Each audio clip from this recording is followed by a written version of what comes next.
जटाधारी के ककनमठ धाम से जानिए अब की बार का धनतेरस पर्व किन के धन धान्य में करेगा 13 गुना लाभ। अधूरे ककनमठ की रहस्यमय दुनिया से जानिए।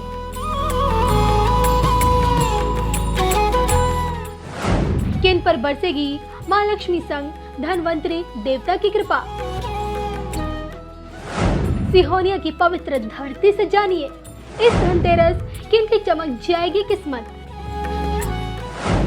महादेव की अलौकिक दुनिया से जानिए किन चीजों की खरीदारी जगाएगी भाग्य। इस धनतेरस 12 राशियां क्या कुछ पाएंगी, जानने के लिए देखिए सिर्फ धर्म ज्ञान।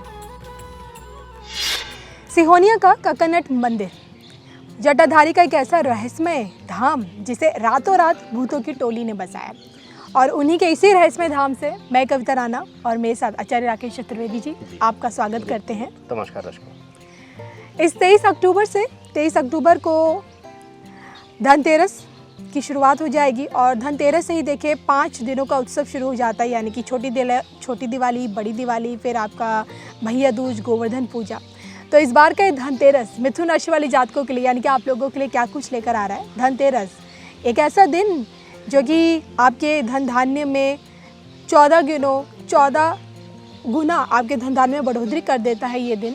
और इस मौके पर क्या कहता है धनतेरस का शुभ मुहूर्त, ये भी हम जानेंगे, और किस प्रकार से नौकरी पेशा वाले लोगों के लिए और व्यापारी वर्ग के लिए इस बार का ये धनतेरस क्यों है खास। एक एक पहलू पर बात करेंगे आचार्य जी से।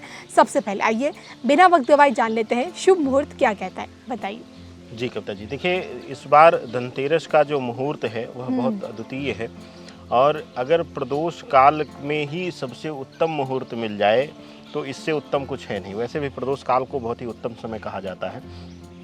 तो इस बार के धनतेरस में 2022 का धनतेरस विशेष है। उसका एक विशेष कारण है कि धनतेरस और दीपावली के तुरंत बाद ही, धनतेरस के बाद ही गुरु पुष्य मुहूर्त मिल जा रहा है। तो इस दौरान ही, क्योंकि यह जो शुरुआत है कविता जी, जो यह त्योहारों का शुरुआत है, यह शुभता का त्यौहार, माँ लक्ष्मी को, धनवंतरी देवता को प्रसन्न करने का जो यह श्रृंखला है, जैसा कि आपने बताया 5 दिनों का, उस विशेष समय में ही गुरु पुष्य मुहूर्त का मिल जाना यह बहुत अद्वितीय है। तो इस बार जो धनतेरस वो विशेष है। और मुहूर्त की बात करें तो 5:44 से लेकर 8 बजे तक आप पूजन कर सकते हैं। यह समय आपके लिए उत्तम होने वाला है कविता जी।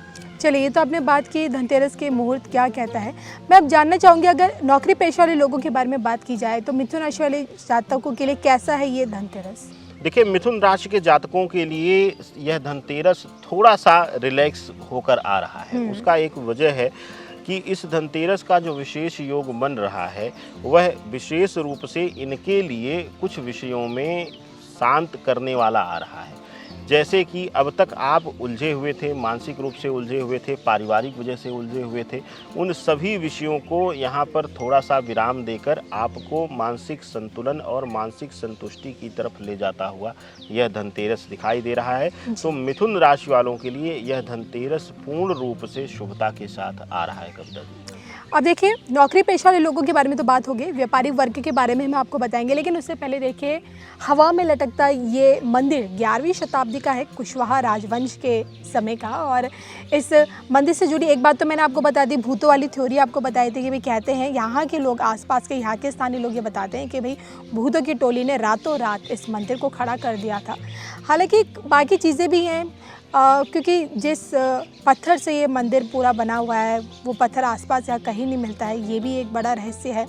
और बिना चूना जो भी मटेरियल होता है पत्थरों को जोड़ने वाला, इसमें कुछ नहीं लगा है। तो एक ताश के पत्ते की तरह ये पूरा का पूरा मंदिर खड़ा हो रखा है, और अपनी संरचना की वजह से, अपनी इसी खूबी के चलते हर लोगों को, पर्यटकों को, श्रद्धालुओं को भी आकर्षित करता है। महादेव का ये धाम है, और महादेव के इसी रहस्यमय धाम से आइए बारी हो जाए ये जानने की कि व्यापारी वर्ग को, मिथुन राशि वाले से जुड़े जितने भी व्यापारी वर्ग है उनके लिए इस बार का ये धनतेरस उनके धंधाने में कितनी वृद्धि करके जाएगा, बताइए।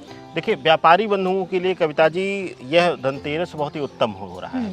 इस धनतेरस के पूजन के साथ ही जो आपका अपने व्यवसाय के विस्तार का सपना था, जो अब तक अधूरा रह जा रहा था कि या कुछ न कुछ रुकावट आ रही थी विस्तार करने में अपने व्यवसाय की, तो वह सपना आपका इस धनतेरस की शुभ मुहूर्त शुभ वेला पूरा करती हुई, पूर्णता देती हुई दिखाई दे रही है। अगर आप अपने व्यवसाय को विस्तार देना चाहते हैं, फैलाना चाहते हैं, या फिर अपनी अर्निंग्स को और बढ़ाना चाहते हैं, या फिर अपने कार्य को बढ़ाना चाहते हैं, तो हर तरीके से यह धनतेरस आपके जीवन में शुभता दे रही है। इसके साथ ही कविता जी, इस धनतेरस से व्यापारी बंधुओं के लिए, विशेष करके वह लोग जो ज़मीन और प्रॉपर्टी से जुड़ा हुआ कारोबार कर रहे हैं या खरीद फरोख्त का कारोबार कर रहे हैं, उनके लिए, या जो भवन निर्माण से जुड़े हुए या भवन निर्माण की चीज़ों से जुड़े हुए, व्यापार से जुड़े हुए हैं, उनके लिए यह धनतेरस अद्वितीय है।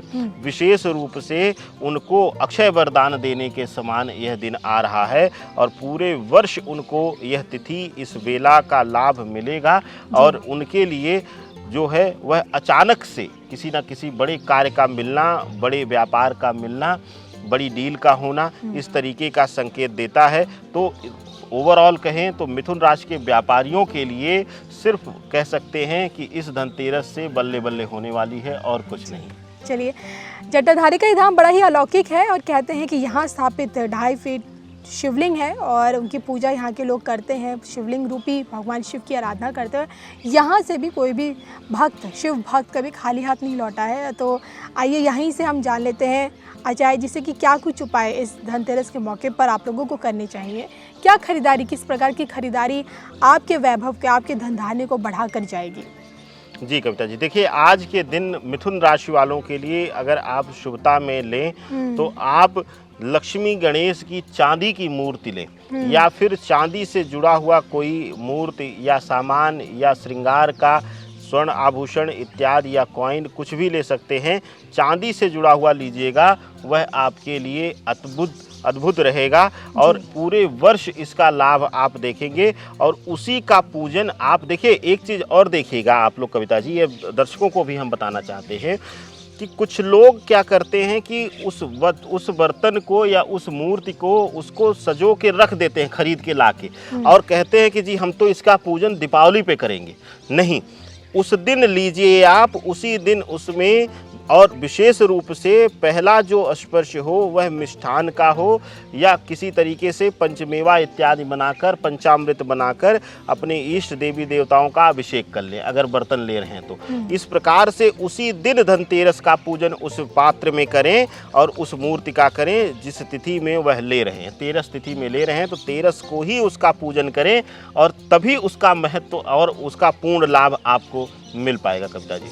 चलिए, तो इसी के साथ मुझे और आचार्य जी को दीजिए इजाज़त। लेकिन मैं आपको ये ज़रूर बता दूं कि आप अगर मुरैना की तरफ रुख करते हैं तो सिहोनिया के इस ककनट मंदिर की तरफ, मतलब यहाँ ज़रूर आइएगा, क्योंकि ये मंदिर अपने आप में बहुत ही अद्भुत है और बहुत ही अलौकिक है, दिव्य है। और इस मंदिर से जुड़ी कई बातें हैं। आचार्य जी, आप भी अगर हमारे दर्शकों को कुछ बताना चाहें। देखिए कविता जी, शिव का धाम है, दर्शकों को भी यह हालांकि वीडियो में दिखेगा आपको पूरा, हम लोगों ने प्रयास किया है कि इस दिव्य अलौकिक धाम को दिखे। तो दो बड़े गूढ़ रहस्य मैं बता रहा हूं आपको, और कुछ लोग वास्तु से जुड़े हुए हैं, बड़ा अच्छा ज्ञान रखते हैं हमारे दर्शक, तो उनके लिए तो यह आसान हो जाएगा, लेकिन बाकी लोगों के लिए रहस्य थोड़ा सा खुलेगा। इस मंदिर को अगर विशेष रूप से आप देखेंगे कविता जी, तो इसके एकदम से मुख्य द्वार पर, जो कि इसका पूर्व और दक्षिण का कोना है, वहाँ पर पीपल वृक्ष, पश्चिम और दक्षिण के कोने पे बरगद वृक्ष, यह अपने आप में रहस्यमयी बनाता है। यह दो वृक्ष ऐसे हैं जिन पे देव, दानव, असुर, प्रेत सब वास करते हैं। इसके एक एक टहनियों में, एक एक अंग पे, इन दोनों वृक्षों पे, और कहते हैं कि यहीं ईश्वर मिले हैं। भगवान बुद्ध को भी वट वृक्ष के नीचे ही ज्ञान मिला है। तो कहिए कि यह जो स्थल है यह बहुत मायने में खास है, विशेष है। और जैसा कि आपने कहा कि कला के लिए, तो कला के लिए कविता जी हम बता दें कि भाई हमारी संस्कृति से रिच संस्कृति किसकी होगी कि जिसके पास विश्वकर्मा जैसा इंसान हो, देव हो, कि जो अद्भुत कला के महारथी थे। और आपने जैसा कि कहा कि पत्थरों को जोड़ा नहीं गया है, बस रखा गया है। तो यह हमारी यह भगवान भोलेनाथ की अलौकिक दिव्य शक्ति है। और जैसा कि आपने कहा कि इसका एक रहस्य और भी है कि ऐसा मान्यता है कि यहाँ के राजा कीर्तिराज को उन्होंने भगवान शिव ने खुद आदेश दिया था इसका निर्माण करने के लिए। तो कह लीजिए कि सब भगवान भोलेनाथ की कृपा है और कुछ नहीं। बिल्कुल, चलिए इसी के साथ हम दोनों को दीजिए इजाज़त। नमस्कार। नमस्कार।